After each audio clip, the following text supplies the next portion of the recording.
दोस्तों, ये है बिहार का सहरसा जिला। बिहार राज्य के 38 जिलों में से एक बिहार के उत्तर पूर्वी क्षेत्र एवं कोसी नदी के किनारे स्थित है। यह जिला सहरसा का प्रशासनिक मुख्यालय के साथ साथ कोसी प्रमंडल का भी मुख्यालय है। सहरसा नाम की उत्पत्ति सहर्ष शब्द से हुआ है, जिसका अर्थ होता है खुशी से भरा हुआ। सहरसा प्राचीन काल से मिथिला का हिस्सा रहा है और यहाँ की मुख्य भाषा मैथिली के साथ साथ हिंदी है। 1 अप्रैल 1954 को भागलपुर से विभाजित होकर सहरसा अपने अस्तित्व में आया। सहरसा को बिहार राज्य का सबसे गौरवशाली जिला के रूप में भी गिना जाता है। प्राचीन काल में यहाँ नील की खेती भी होती थी। यह स्थान शंकराचार्य और यहाँ के प्रसिद्ध विद्वान मंडन मिश्र के हुए बीच शास्त्रार्थ के लिए भी विख्यात रहा है। यहाँ महाभारत काल में पांडवों ने अपने अज्ञातवास के दौरान देवी माँ की पूजा की थी। पुरातत्व विभाग ने भी खुदाई में मिले अवशेषों से इस बातों की पुष्टि की है। कहा जाता है कि सोनबरसा स्थित माँ चंडी का स्थान में माँ चंडी स्वयं प्रकट हुई थी और महाभारत काल में पांडवों का अज्ञातवास के दौरान पूजा से प्रसन्न होकर पांडवों को जीत की आशीर्वाद दी थी। यह मंदिर पूरा भारत में प्रसिद्ध सिद्ध पीठों में से एक है।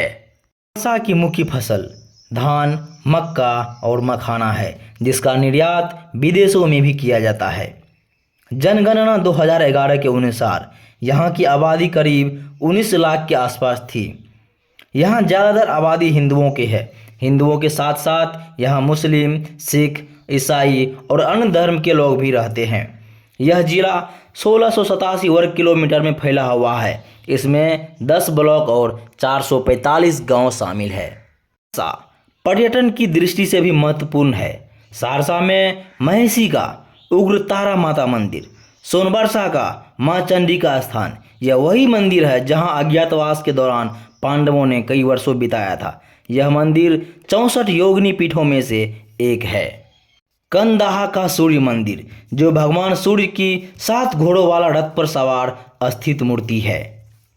सहरसा शहर का मत्स्यगंधा मंदिर, रक्तकाली मंदिर, बाबा कारू खिरहरी मंदिर, मंडन धाम भारती के साथ साथ मत्स्यगंधा झील भी सहरसा में घूमने और दर्शन के लिए महत्वपूर्ण और आकर्षण का केंद्र है। सहरसा का यातायात मुख्य रूप से सड़क मार्ग और रेल मार्ग पर आधारित है। यहाँ से भारत के सभी बड़े बड़े शहरों में जाने के लिए डायरेक्ट ट्रेन सुविधाएं उपलब्ध है। यहाँ का मुख्य रेलवे स्टेशन सहरसा जंक्शन है, जो अमृत भारत रेलवे स्टेशन के तहत डेवलप हुआ है।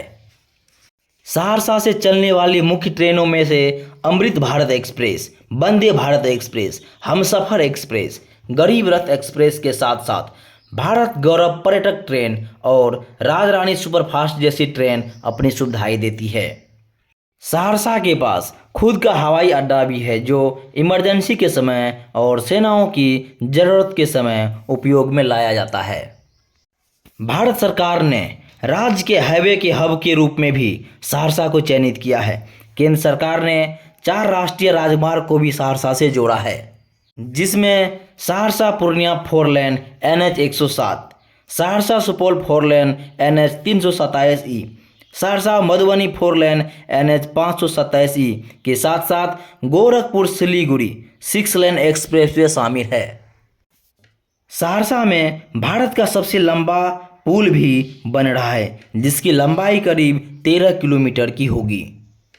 सहरसा के बनगांव को ISAPS की फैक्ट्री के रूप में भी जाना जाता है। सहरसा का शिक्षा के क्षेत्र में भी अहम योगदान रहा है। सहरसा में engineering college, polytechnic college, MLT college, RM college के साथ साथ कई अन्य संस्थानों ने भी प्रमुख योगदान दिया है। सहरसा को विद्वानों की धरती भी कहा जाता है, जिनमें से विद्वान मंडन मिश्र और संत लक्ष्मीदास गोसाई जैसे मुख्य रूप से प्रसिद्ध है। सहरसा अभिनेत्री अलका गुप्ता और अभिनेता पंकज झा का जन्म स्थान है। ये पंकज झा जो वेब सीरीज पंचायत में जिन्होंने विधायक का रोल निभाया था। दोस्तों, ये था सहरसा का सफ़र। हम आपसे जल्द मिलेंगे एक और नई सफ़र में। अगर आपको हमारा वीडियो पसंद आया हो तो लाइक करें तथा घूमने वाले और पढ़ने वाले अपने साथियों के साथ शेयर करें। धन्यवाद।